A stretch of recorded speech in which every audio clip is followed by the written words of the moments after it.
Elliot Svizeri, a player outside of the top 100, comes through qualifying and makes his first quarterfinal at a main tour level tournament in his pro career. You might be thinking, didn't this just happen? Like, very recently? In fact, if Svizeri's brother, who happens to be a pro squash player, played tennis, it might be too good to be true. But this is the story of Valentin Vacherot, who last week, ranked 204, beat his cousin to win the Shanghai Masters, his first main tour level title. If this was a movie, you'd call it absurd. Two cousins, one from Monaco, the other from France, meeting in a Masters 1000 final. You'd laugh it off, and Chris Eubanks might side with you. But in tennis, the lines between the impossible and the incredible are thin. Let me explain. This is Match Stories. To understand how this could even happen, we have to start at the Masters 1000 expansion. Before 2020, only Indian Wells and Miami ran as 2-week tournaments. Then the ATP decided to stretch more events to that format. Bigger draws, more ticket sales, and supposedly more rest days. In reality, it didn't pan out exactly like that. Players have complained of fatigue, a longer schedule, and for fans, these tournaments have tended to drag out, especially when they're not mixed events. But one side effect of the bigger draws is it provides more opportunities for players ranked in the 150s or 200s, which has caused a bit of chaos, upsets, and that's where Valentin's story begins. Ranked number 204, he was supposed to be on the outside looking in. He was already coming to Asia for some challenger events. In fact, much like Ethan Quinn and Elliot Svizeri, who we've covered during this Asian swing, he had never been to China before. You can check out their experiences and that of Haley Baptiste on our series On Tour With, link in description. But he was the 9th alternate into qualifying in Shanghai and decided to just take the risk. Like they say, you miss 100% of the shots you don't take.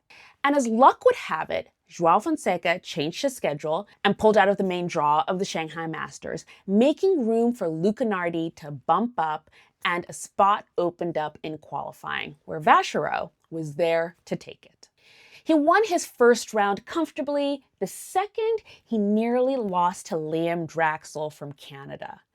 2 points from defeat in the second set tiebreak, but somehow, the man from Monaco with a Texan college past punched his ticket to the main draw. And that is where the fairy tale started. Now, while Valentin was grinding it out on the back courts, Arthur Rinderknech already had his spot secured. As number 54, he had direct entry into the tournament. His 2025 season had been fine. 20 wins, 25 losses. He had some flashes of brilliance at Queen's and Wimbledon, but is mostly known for his run-in with Taylor Fritz at Wimbledon in 2024, where Fritz at the net said, "Have a nice flight home," stemming from prior tension from their 2023 French Open match. Based on his so-so season, no one had him penciled in for a deep run in Shanghai. When Alcaraz withdrew and Sinner retired from his third round match due to cramping, the draw cracked wide open. Who's going to take advantage of the absence of Sinkerez? Djokovic? Zverev? Medvedev? De Minaur? FAA? Rune? I could keep going and still not get to Rinderknech or Vacherot. And yet, quietly, both cousins began stringing together wins. Valentin got a walkover from Mahak and in the round of 16 beat Griekspoor, who had played so well against Sinner. Arthur, on the other hand, defeated Zverev just like he did earlier this year at Wimbledon and then took out Lehechka. And that's when news started to get out that they were cousins. They started writing messages to each other on the camera lens, the ATP leaned into it, and fans started hoping for the cousin final. And as fate would have it, they were on opposite halves of the draw. To make it, they would have to go through Novak Djokovic and Daniil Medvedev, which is to say, it wasn't happening. Right? Before either of them ever played on the ATP Tour, both cousins made their mark in the US college system at Texas A&M. Arthur Rinderknech's Aggie story is nothing short of legendary. He was a 5-time All-American, second most in A&M's men's tennis history, just behind Austin Krajicek. He was the first Aggie ever to make All-American 3 times in singles. In his senior year, he helped Texas A&M reach its deepest ever NCAA tournament run. On Valentin's side, he was a dominant presence in A&M's program. He racked up an 86-21 in dual matches, setting the program's record for the most single wins in duels. In conference play, he was 43-6 overall and had a 19-match SEC winning streak, both program records. He also was one of a handful of Aggies to remain ranked among the top 5 in the ITA poll all season and earned ITA National Senior Player of the Year honors. Their former coach, Steve Denton, spoke proudly about their shared week. So when they took to the court in Shanghai, it wasn't 2 strangers. It was 2 men forged in the same program, shaped by the same standards, bonded by the family, and steeped in Aggie grit. By the semifinals, nobody believed the cousin final would happen. Djokovic was limping, yes, but he was still Djokovic. He'd thrown up mid-match, rolled his ankle, even collapsed once, but he still had the aura.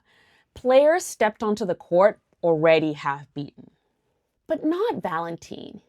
He played the man and not the myth. And in straight sets, Djokovic was out. On the other side, Arthur stumbled early against Medvedev. He looked cooked, not gonna lie. And then rediscovered his serve, rediscovered his fight, and said later he kind of accepted his fate. He just wanted to tire out Medi for Valentin. Well, his patience paid off because Medi unraveled and the cousin final was on. The ATP social feed lost it. French tennis lost it. Tennis Twitter had the biggest collective meltdown of all time. The final match started nervy. Arthur took the first set 6-4. Then Valentin settled. Calm, fearless, like a man who had nothing to lose because, well, he already won just by being there. He took the second and then the third. 4-6, 3-6, 6-2. As Valentin hit the final passing shot, Arthur smiled before hugging his cousin at the net. Because how can you be mad when the person you beat shares your grandmother? The cousin final wasn't about ranking or prize money or ATP points. It was about readiness, about what happens when preparation finally meets opportunity. Valentin Vacherot's run is a reminder to every player ranked outside of the top 100 that sometimes the moment you've been preparing for your whole life sneaks up on you in the middle of a qualifying draw. And for the rest of us, it's proof that even in a brutal individual sport, tennis is still a family affair. This was the cousin final, and it just might be the most heartwarming twist tennis has ever written. Sometimes the most unbelievable stories are the ones that actually happened. Eliot Spizzirri lost his quarterfinal match to Felix Auger-Aliassime and just misses out on breaking into the top 100. But he had an incredible week. And with a few weeks left in the season, you never know when you just might have a sick run. This was Match Stories. Please like and subscribe, and I'll see you next time. Bye, guys.